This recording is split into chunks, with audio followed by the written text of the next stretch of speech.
Guess what time it is? So you wanna be a player. Hey, what's up guys? We are back once again to talk about another episode of Pimp My Ride. Pimp My Ride, the early 2000s car show that really reflected a lot of how the trends were going. Some of the automotive trends of this era were great, some of them were terrible. There was always one episode that stuck out in my mind over the years that was, wow, that car was actually pretty nice. A lot of the times they do these crazy paint jobs, they do these crazy vinyls, they do these insane looking interiors that are gonna be outdated in a day. This one was just very bare bones and minimal overall. It had some mishaps with fire. This is probably the worst car ever condition-wise on the show of its entire history. Car looks like hell. Other than the time where there was a car so bad that they just bought a whole new car entirely and gave up. This is by far the worst car we've seen yet. Of all the cars on the show, with it being how bad it was, this was the worst one and transformed it into something good. Of all the cars in the show, you actually kind of want this car to succeed because of the story behind it. The car is a family heirloom. It's been in their family for 15 years.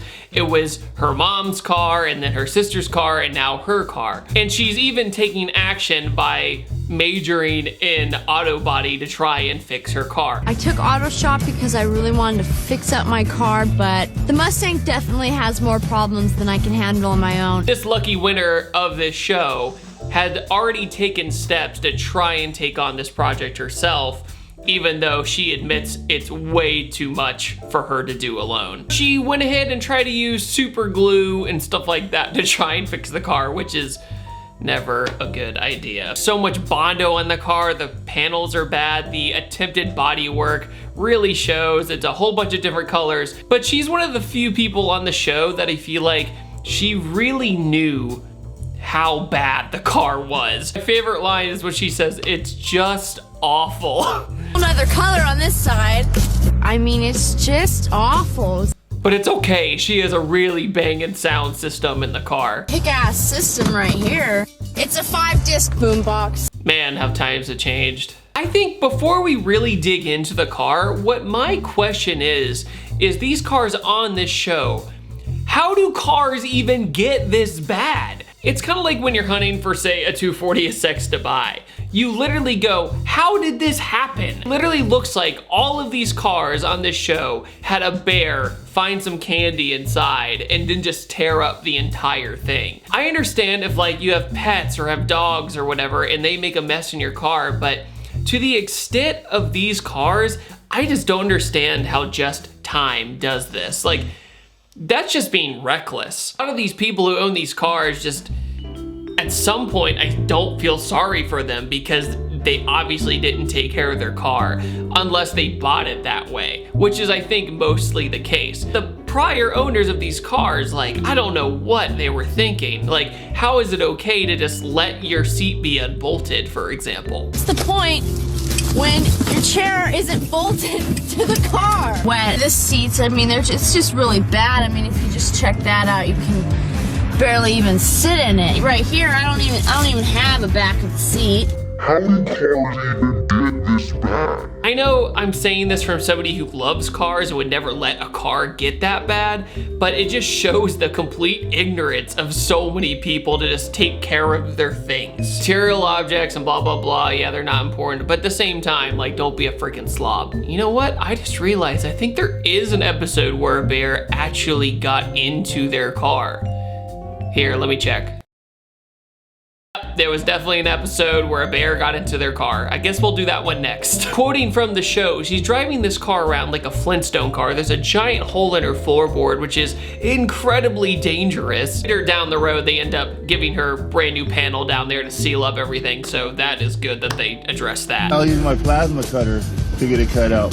Plasma cutter? Yeah, plasma cutter. One of my favorite parts of this episode is during their meeting when they're analyzing what to do with this car. They go, wait, we're gonna paint this all one solid color? You know what? Let's do an aqua candy color. All one solid color? All one solid color. It's just gonna be glowing in the sun. And they all look almost confused for a second as in, oh, we don't have to do any crazy vinyls and stuff. Oh, thank goodness. Put new emblems on the car. They're not tacky. Everything's original. A monitor on the ceiling for them to recline backwards to watch their TV. I guess if the passenger was bored on a road trip and they could just lean in and watch something. The big elephant in the room with this car is probably my favorite part of the episode, is where the West Coast Customs crew actually get in trouble from Ryan, the owner of West Coast Customs, for the first time. American muscle, it's a good looking car. They know it's gonna be amazing by the end. So let's just go to that next level of like America. They decide to do the flamethrower trick outside of an exhaust tip.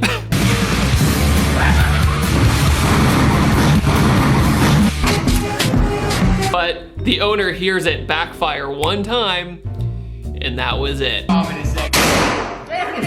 do this, man. Alex!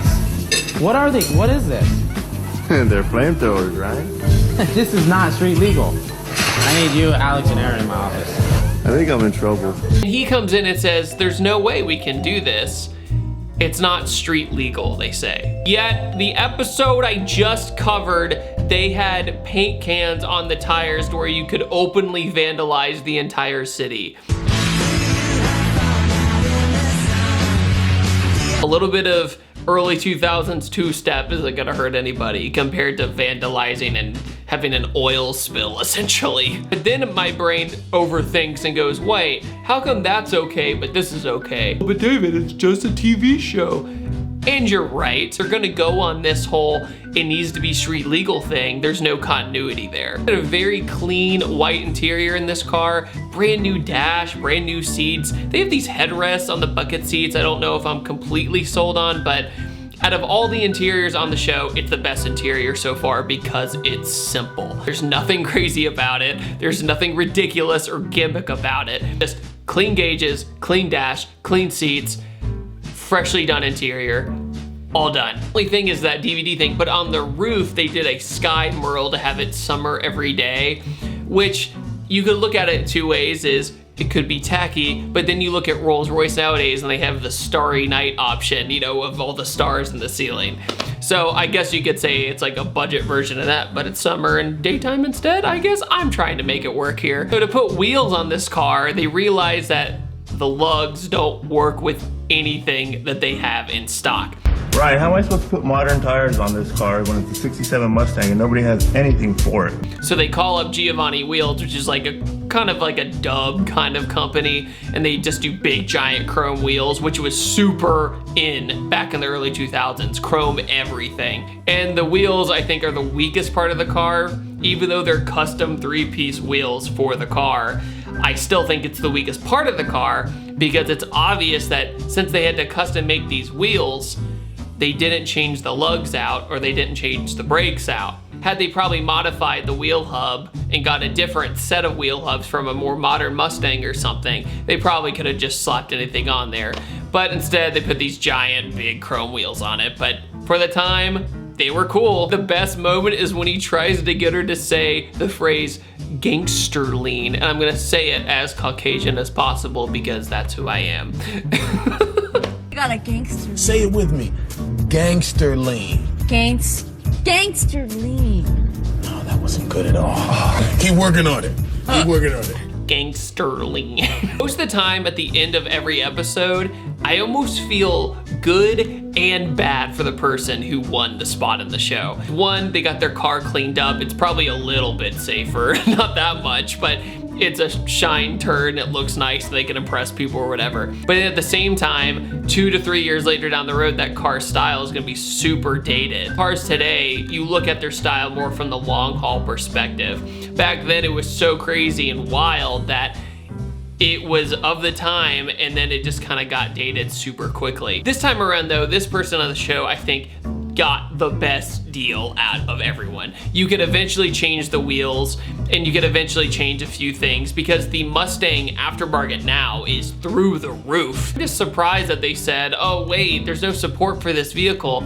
Yet on Discovery Channel, you know, a few years later, there was overhauling and they had all the support in the world. But maybe they just didn't have the right sponsors, didn't have the right people, and that's how they got around doing that. I just wanted to say that I think she got the best deal out of everybody. And when you see her driving down the road with her new surfboard because she surfs and all that, you feel good about her getting that car because it looks good and it's clean and it's simple. She has a restored Mustang. Not crazy two-tone interior where everybody's going, oh my God. Overall, I think West Coast Customs really nailed it with this car. Out of all the ones we've done so far, this is definitely the most simple-minded and just clean build they ever did on the show. I think right up there with the Volkswagen Bus, but we'll do that another time. You can tell though that this show was shot over a longer period of time than say like Overhauling, where they try to convince you that it's all done in 1 week. And they say, hey, let's make these custom 3-piece wheels. Well,